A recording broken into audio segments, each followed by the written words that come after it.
رسیده بر سری من، بر سرای من. وقتی ناسازی چو سازی من، نوای من.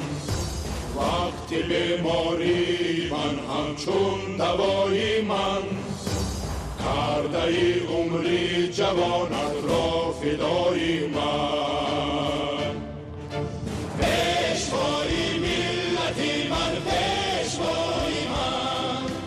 راه ساز و ره گشا و رهنمای من. پیشوای من، هم صدای من.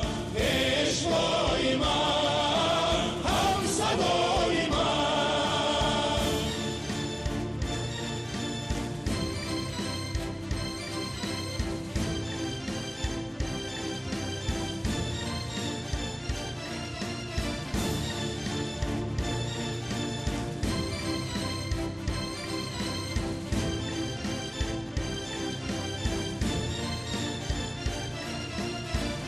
سعی در عالمی فانی وفای من.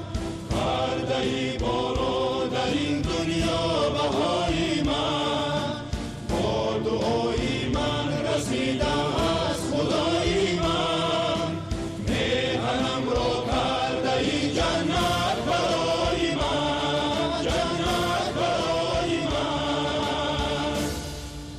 پیشوای ملتی من، پیشوای من. راه ساز و ره گشا و رهنمای من. پیشوای من، هم صدای من.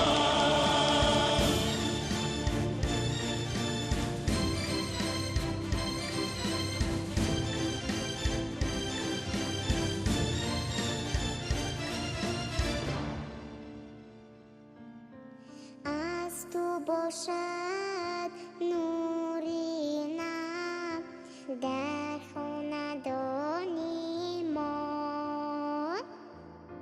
قدرتی نب، زوری نب در جسم و جانی ما.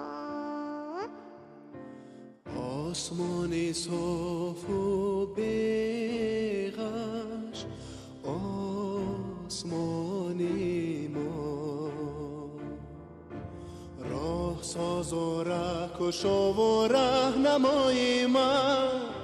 پیشوای ملتی من، پیشوای من. پیشوای من. ای پیکاری وطن مایاورت هسته. ای پروبالی وطن بالو پرت هسته. در همه کاری نجیبت در برت هسته. پیشنوین پیمان